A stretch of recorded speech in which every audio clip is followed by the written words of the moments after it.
Okay, good afternoon and welcome to the next in a series of virtual classes offered to business owners or anyone that's just interested in these various topics, brought to you by the Smithville Area Chamber of Commerce in partnership with the Smithville Public Library, as well as our funding partners. I'm going to ask Judy Bergeron, the director of our Smithville Public Library, to thank our funding partners. Judy. Thank you very much, April. I'm pleased to be able to help bring these classes, wonderful classes, to our business population and our nonprofit organizations, as well as anybody who wants to attend. And the funding comes to us from the Institute for Museum and Library Services through the Texas State Library and Archives Commission. We're very grateful to those funders to be able to offer you these classes. And Brad is going to bring us a great class today. Thank you all very much. Thank you, Judy. And as Judy said, we have a really great topic today. I'm excited to hear from Brad Ormischer, who's going to talk with us on the topic, managing income for the self-employed. Brad, I'm going to go ahead and turn it over to you. Well, thank you.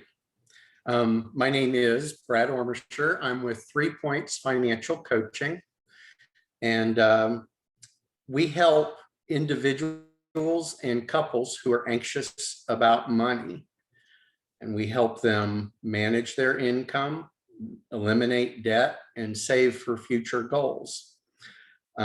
Today's conversation is in that context, but a number of the folks that I work with are self-employed individuals, and they have some added complexities that not everybody has when they are trying to manage their income and eliminate debt and save for future goals. So I was going to share some thoughts on how the self-employed can achieve some of those things, and share some tools that I hope might help self-employed individuals do that with a little more effectiveness. So I'm going to go ahead and share my screen here.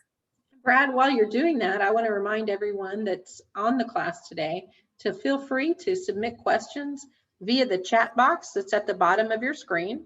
You can submit your questions anytime during the class, and we'll jump in and ask Brad those questions. There will also be a Q&A section at the end of the class. Very good, thank you. Yes, if you submit your questions during the conversation, I'm perfectly okay with that.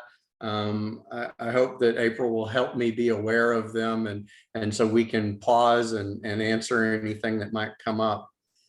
The first, oh my, I'm hitting page down, there we go. So my first slide, as I mentioned, you know, what I do as a financial coach is I help individuals and couples achieve their financial goals through the management of their cash and income. Self-employed have all of the same challenges and then some that folks who work in corporate have. I was going to share with the group today some data points that indicate the hurdles that we're working through. I can't speak to how accurate all of this data is, but I can say that even if it's only half right, I think it's very indicative of something that should be looked at with more frequency. So more than 3/4 of Americans live paycheck to paycheck. What that means is if that describes you, you're not alone. In fact, what that means is if you're sitting in church, in all likelihood, the person on your left or the person on your right is in the same boat that you are. About that number of people cannot even absorb a $1,000 unplanned expense without having to go into debt to do so. So what that means is if the car breaks down, if their eldest goes to the emergency room with a broken arm, they may be pulling out Visa or MasterCard. Folks that are graduating from college these days have close to $40,000 in student loans on average. The average individual has around $6,000 in credit card debt.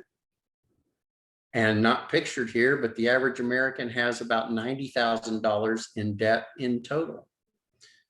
So if any of these describe you and they're uncomfortable to you, what I want to share with you is you're not alone. There are a lot of Americans who are sharing in some of the same challenges and working through some of the same issues. I hope that this would not be the only time that you've ever thought about this, but I would like for all of us to pause for just a moment and think about what your financial future might look like. What defines success to you? And on this slide, I've put a short list of phrases that you might use, but you can pull out a piece of paper and a pencil and jot down a sentence or two that describes what you hope to accomplish. And it may be as simple as just paying the bills and getting rid of the creditors, or it may be as far reaching as starting some form of foundation for a charitable reason. But I'd like you to think about what it means to you for a moment, if we can. And if you'd like, if you're willing to have it read, I won't tie it to an individual. You can send me or April a chat and we'll read the content out loud.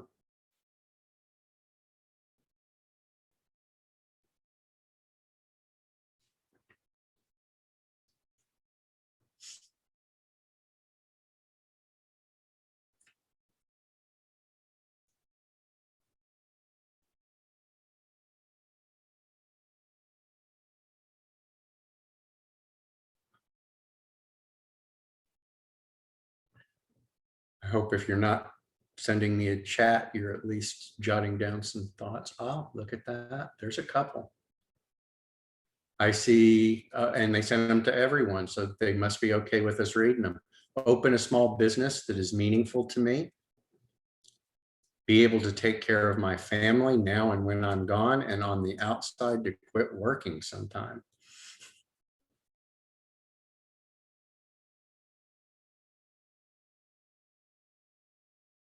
Okay. I'm going to go ahead and move on, but I would urge you outside of this class, especially if you're married, to sit down and do this exercise with your spouse as well.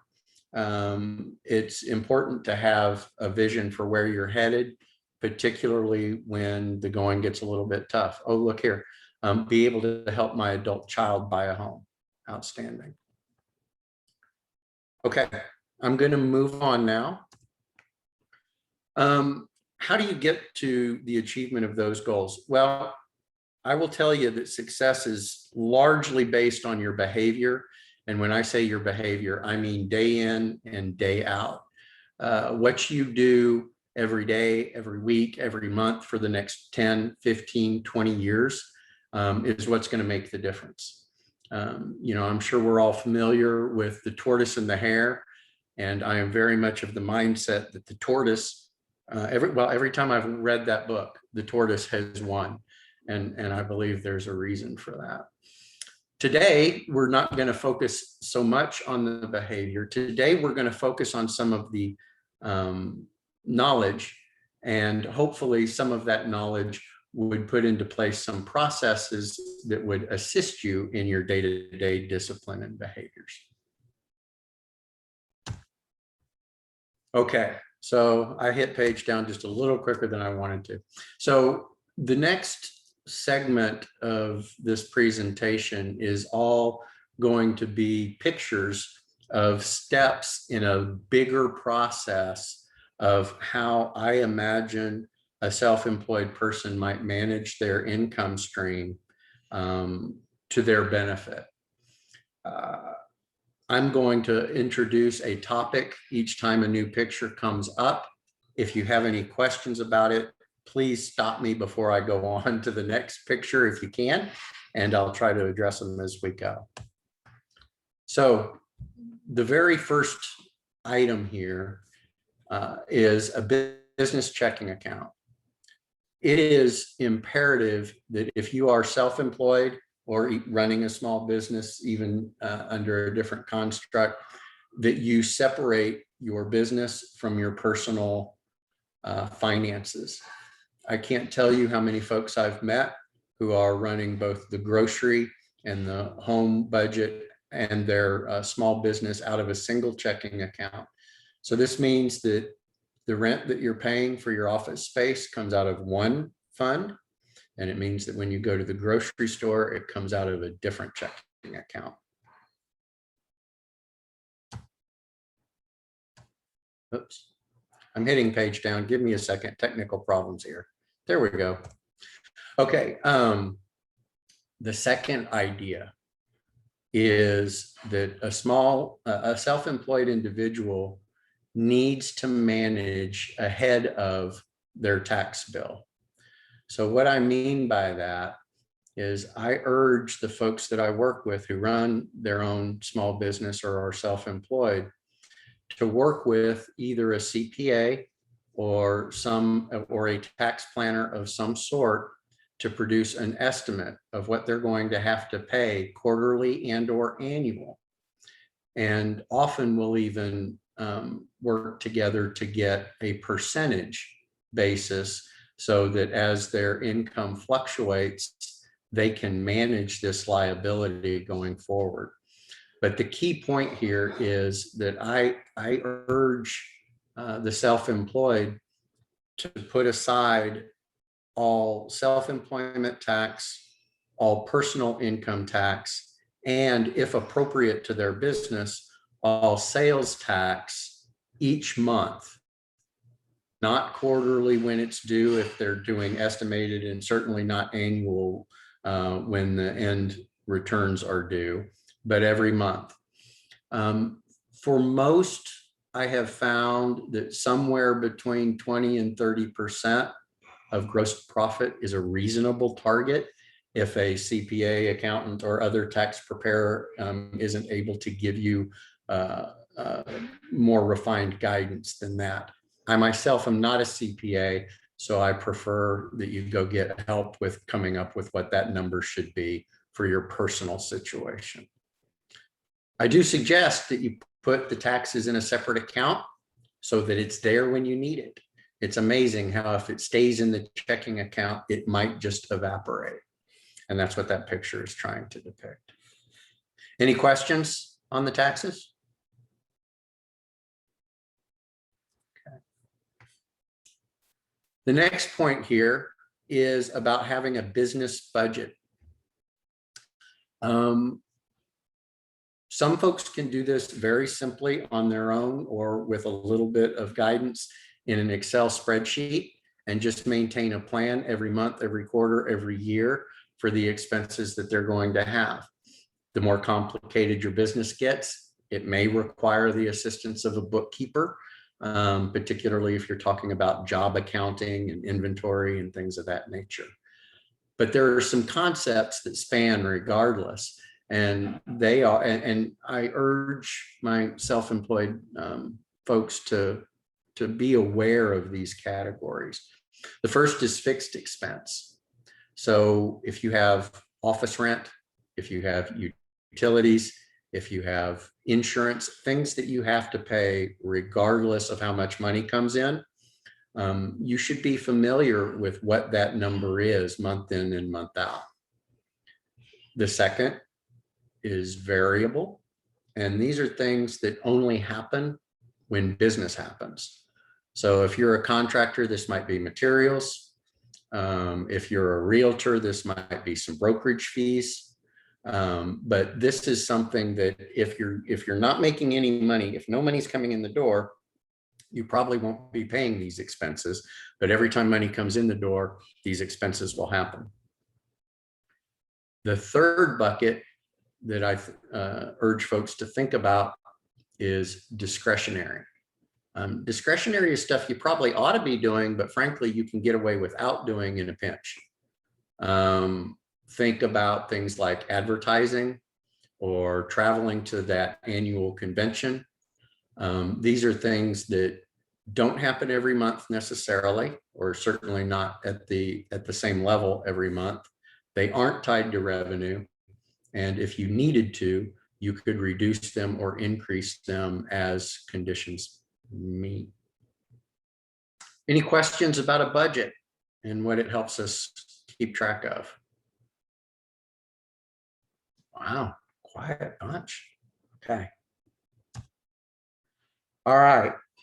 Now, this is introducing the concept of something I call a Hills and Valleys Fund. It's really a cash reserve. And I suggest that it be in a separate savings account on the business side, if possible. Its real purpose is to help flatten out some of the variance that you see as a self-employed individual. You know, different businesses, realtors are probably the most notorious for this. You know, a realtor will go through spring and summer and have just amazing results. And then they may go for a couple of months with almost zero. And being able to plan and manage to your commitments as an individual is difficult with that amount of variability. So what I'm proposing is that you have a savings account in your business.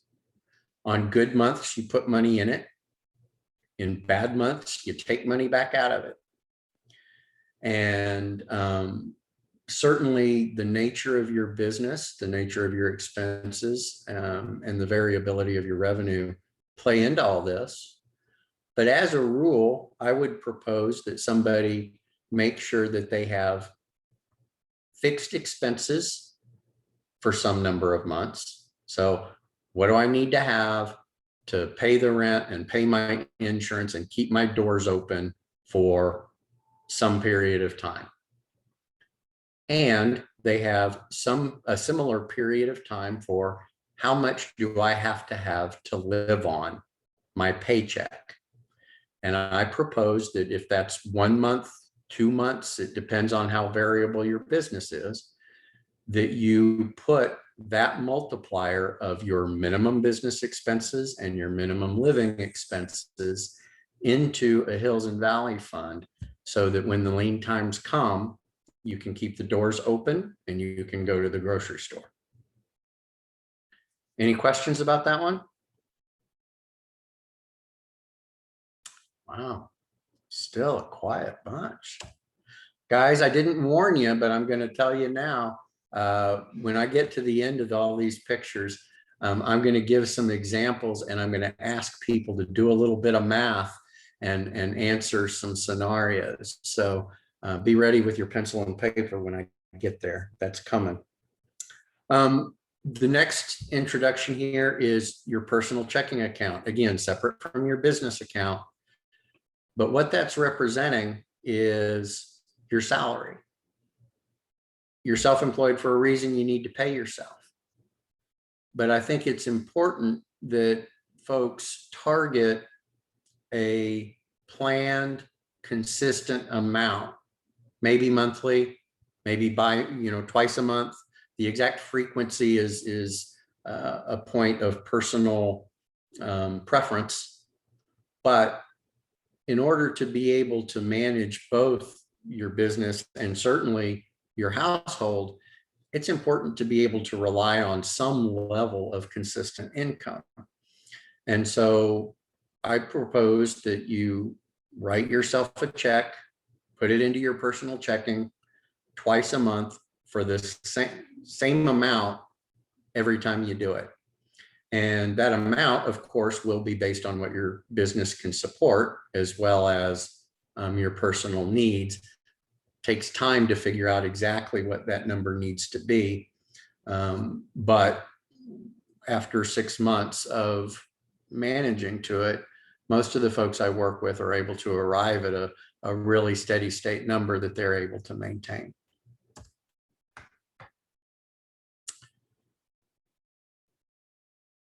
Here on the personal side, I also suggest a second cash reserve. It's a savings account. I call it an emergency fund. It is for those things that your normal day-to-day income just won't comprehend and just won't cover. So an emergency, something that might be applicable would be a trip to the ER, car repair, something that's not going to happen all the time, something you can't plan for, but you set aside a little bit of money for a rainy day. When the ER run happens, you pull what you need out of it to pay the bill. And then the very next month, one of your top priorities is to put that money back so you're not caught off guard the next time Murphy shows up. The target balance for an emergency fund varies quite a bit. For folks who are working in corporate and they have a salary, I often like to say that 3 to 6 months of living expense is a really good target. If you're self-employed and you've got some reserves in the Hills and Valleys Fund that we already talked about, then you've already mitigated some risk associated with your income, and we might be able to have a conversation about lowering that target for the emergency fund a bit as a result. Still no questions? Okay. Oh, I hit page down. We didn't go. Give me a second. All right. Oh, it went 2. Okay. So the last piece of this is now a personal budget. Similar to the business budget, it's just a plan that tells you where your money's going to go. And as I alluded to early when we started talking, if you're married, I propose that the personal budget be managed jointly by both parties involved. If one party doesn't have buy-in to what the plan is, the likelihood of the plan being executed successfully and adhered to is pretty low. I also propose that a personal budget be monitored almost daily, weekly if not, for progress, and adjusted as you go. If life happens and you need to adjust the plan, that's fine. But you should figure out where that extra $200 that you're going to spend is going to come from, instead of scratching your head at the end of the month and wondering why you're $200 over your plan again. A personal budget has a little different flair than a business budget does. The primary things that I like to see folks think about when they're putting together a personal budget, number one, is just living expense. And obviously we like to minimize that to the extent possible. The second, if it's applicable, is debt reduction. Hopefully, if you've got debts, you're able to, through this management process, reduce them quickly. And then we also like a personal budget to control savings for retirement, savings for a home, savings for a kid's college, if that's on the wish list. Some of those items that you mentioned when you were bringing up what your future looks like, the personal budget can become an enabler to making sure that those goals are achieved. That's the complete picture of how self-employed folks can mitigate some of the risks and challenges that they have that are unique to them in the form of taxes, variable income, business expense, in a manner that maybe their corporate counterparts don't have to worry about because their employer's taking care of some portion of that. All right, I warned you that after I got the full picture up here that I was going to ask some questions. So on the left is the same picture, or that's what it's intended to be. On the right are a few assumptions. And so we're just going to talk about a self-employed individual who is a realtor, and they have gone and they have spent time with their CPA or their tax preparer.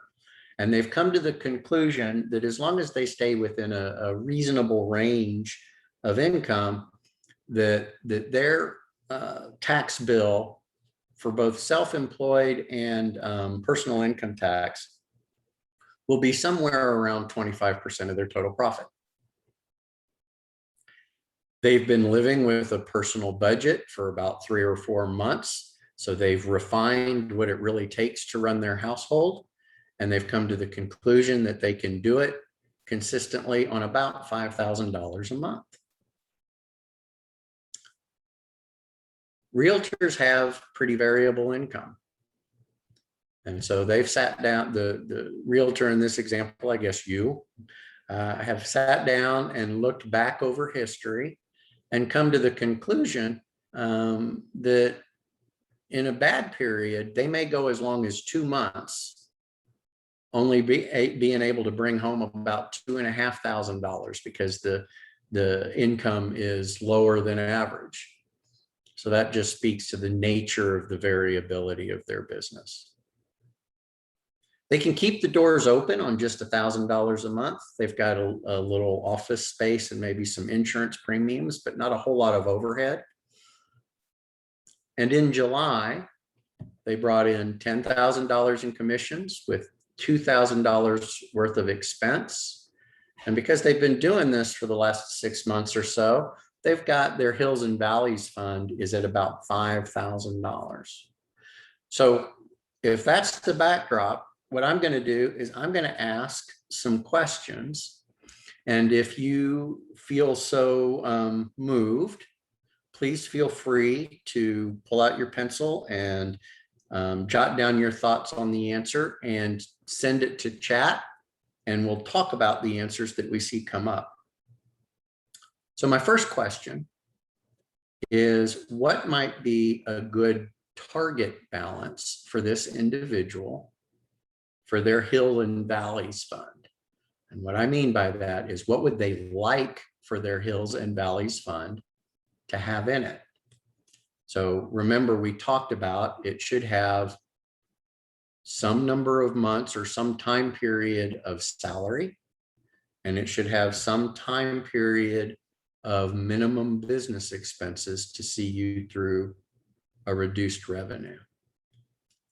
Does anybody have any thoughts on what they would do for their target balance on the Hills and Valleys fund?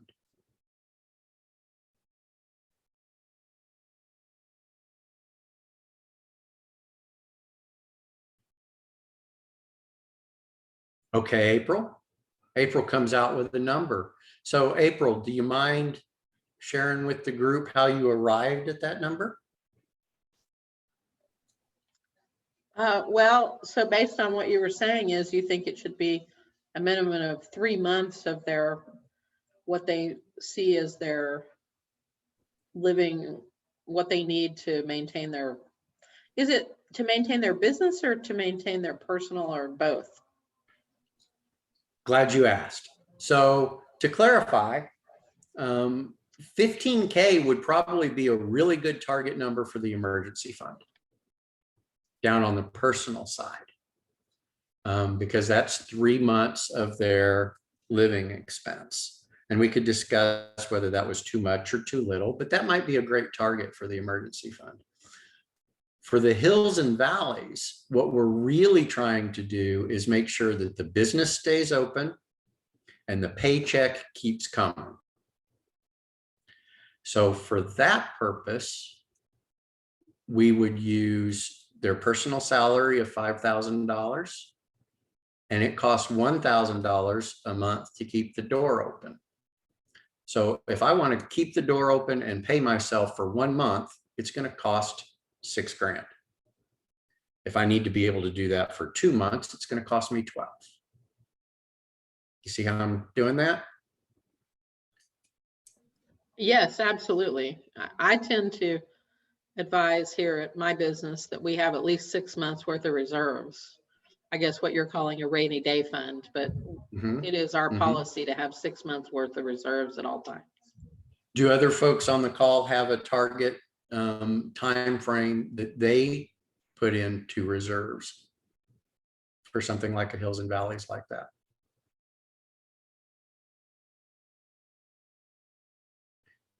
If you don't, I would propose that you go back and look at the variability of your business.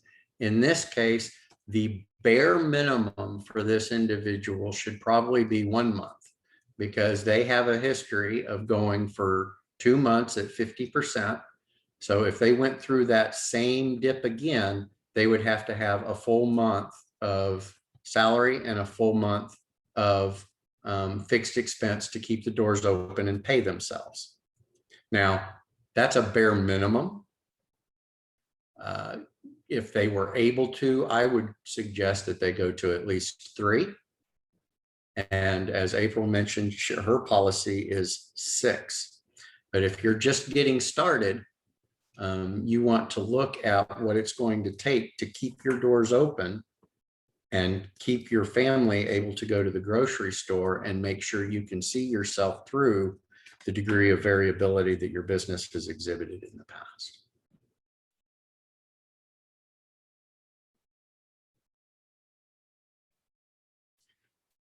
For July, how much probably goes in the taxes fund? Remember, profit is revenue minus expense.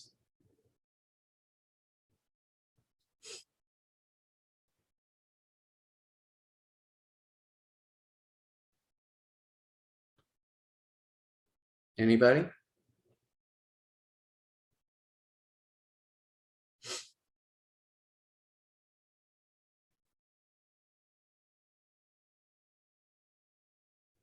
Thanks, April.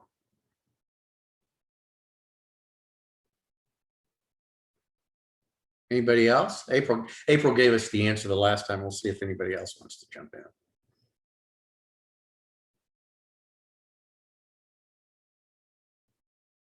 Okay. So April, how'd you come up with 3K?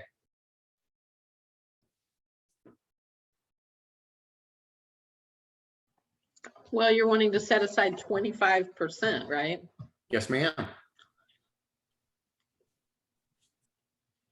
So if it's revenue plus expense, but you want Oh, to minus expense, revenue I'm minus sorry. expense. So it'd be 8. Yeah. So it'd be 25% of 8,000. So I guess 2,000. Yeah. Yes, ma'am. Okay. Very good. Yep. Yep. In July, how much do you put into your personal checking account out of your business for the scenario we've talked about?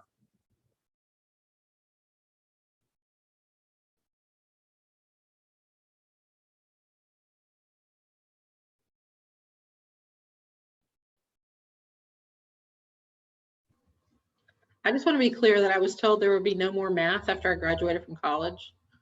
I warned you guys. You should have asked me questions on the front end, because we would have run out of time and I wouldn't have been able to do this. This is But why this our is- country is $50 trillion in debt, by the way. So y'all pay attention to what Brad's saying. So I'll jump in on this one. There's not even any math involved in this one. The answer is $5,000. And here's the point. Our personal salary is intended to be constant, regardless of the variance on the revenue. So just because I made $8,000 this month does not mean that I'm going to spend it all or pay it all to myself. I have the discipline now to give myself the same amount of money every month to run my life. And so I'm going to go ahead and pay myself $5,000, even though in this month it appears I brought in $8,000 in profit.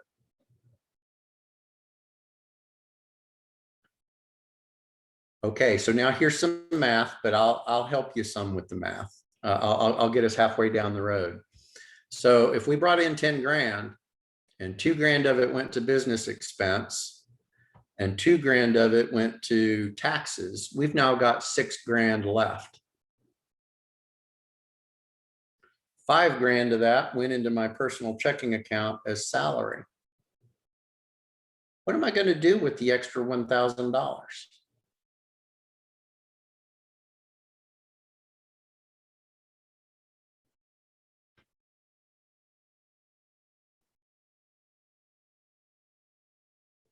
It's a good month. I made more this month than I needed to take home. What am I going to do with it?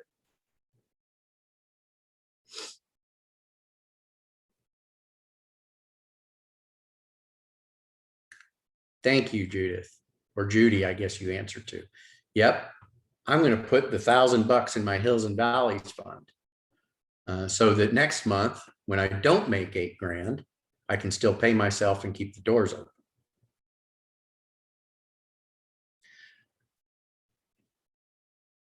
If my son breaks his wrist and goes to the hospital and the bill is $1,200, assuming everything is up and running and funded, where am I most likely to pay that bill out of?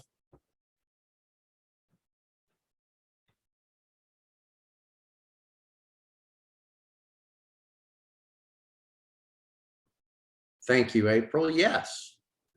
I'm going to pay the hospital bill out of the emergency fund.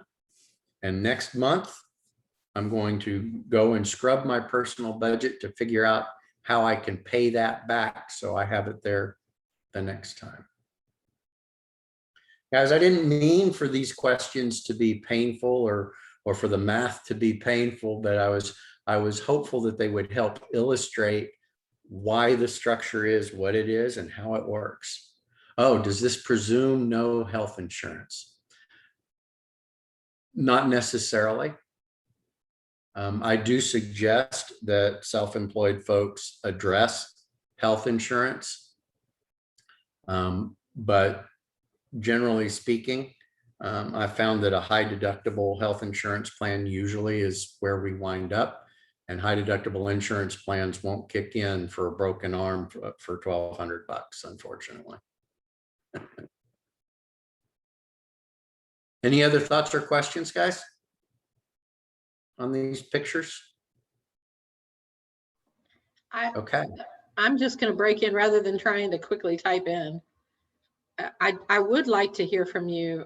To me, it seems like it definitely an expense, a necessary expense would be health insurance and life insurance and those sorts of things. I'm assuming those would be in your fixed. I mean, if you're self-employed, is it better to carry those through your, as a business expense or as a personal expense? That's going to be a tax question.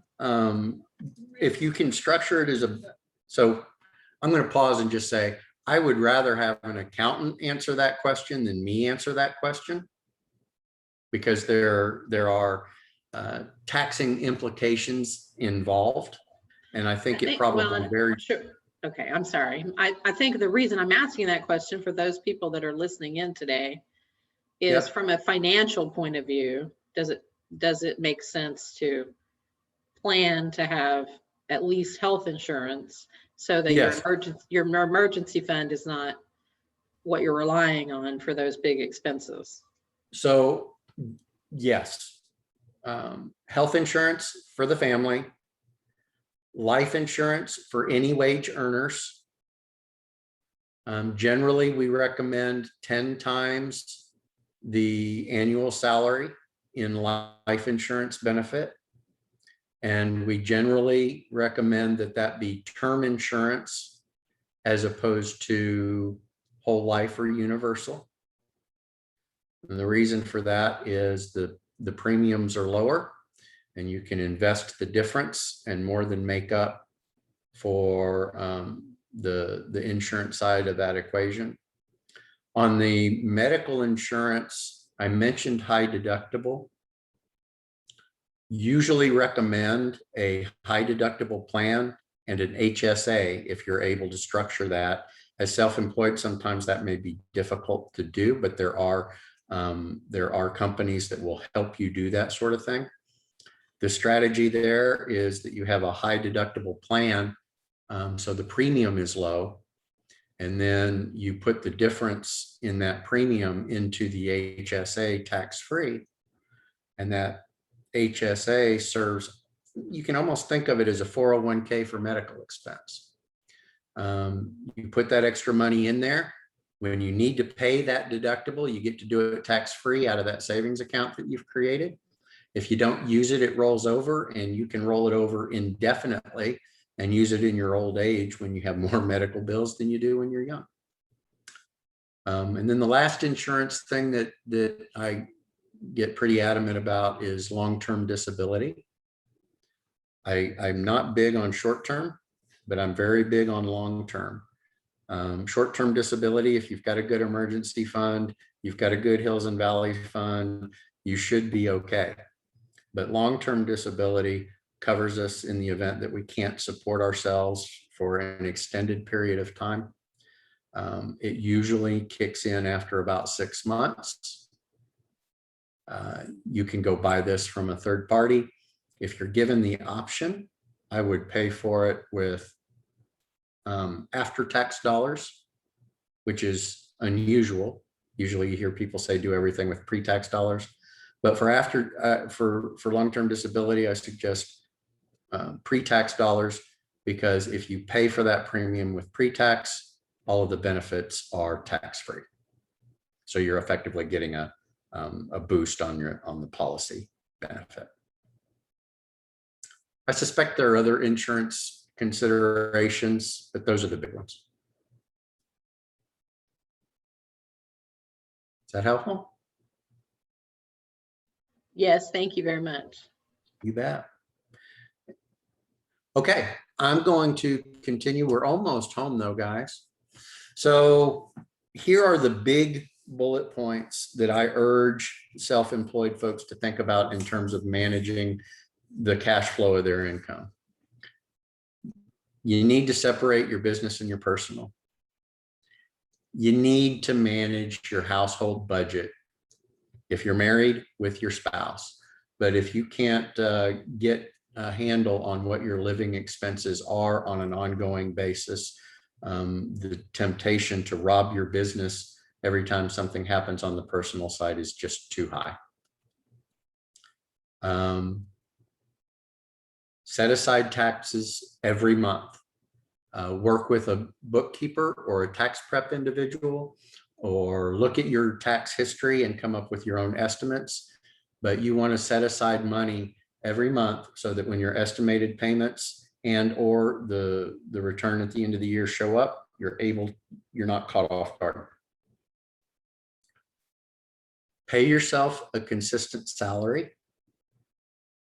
and create the reserves that allow you to keep the door open and pay yourself that consistent salary in spite of fluctuations in your income or revenue.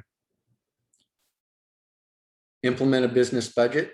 For some of you, that might require a bookkeeper.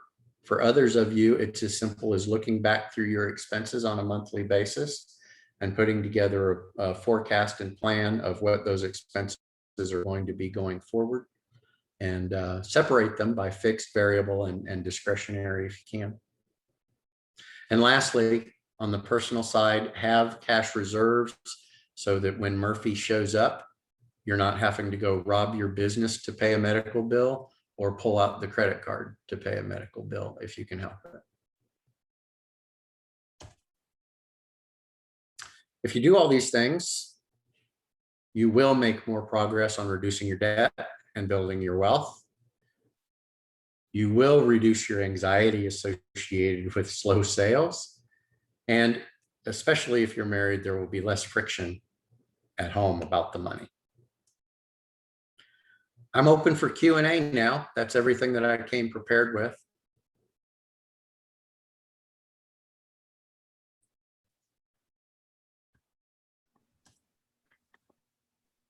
I want to remind folks that are, Brad, I'm going to turn off your participant sharing. I remind the folks that are on today that you can just unmute yourself and start asking Brad questions. It's a little easier, I know, than trying to quickly type things in. Please feel free to unmute yourself, turn your video on, and start asking any questions that you like.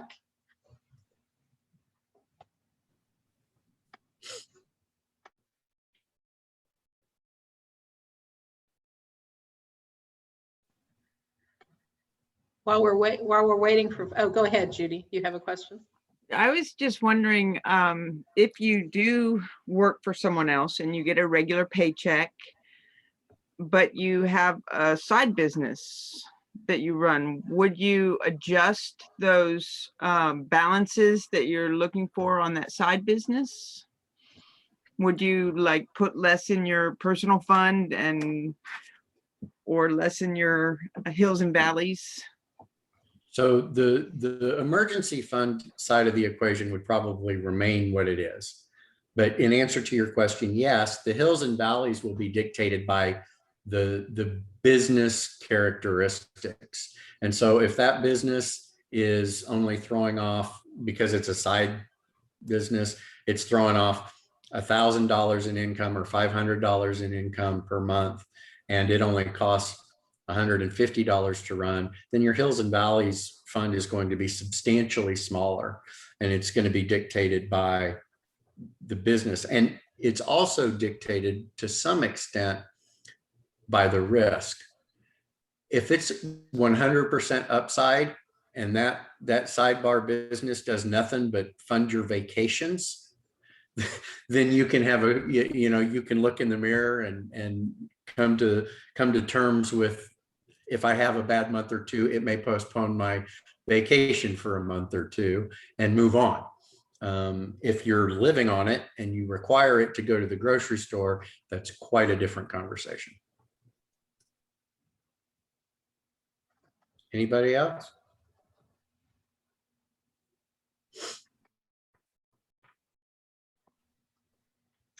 Well, I don't have any more questions. I already actually asked you the ones that were sent to me in the private chat that had to do with insurance. If people do come up with some questions later, can they reach out to you? Absolutely. My phone number is at the end of the pitch. I'm more than happy for anybody to pick up the phone and give me a call.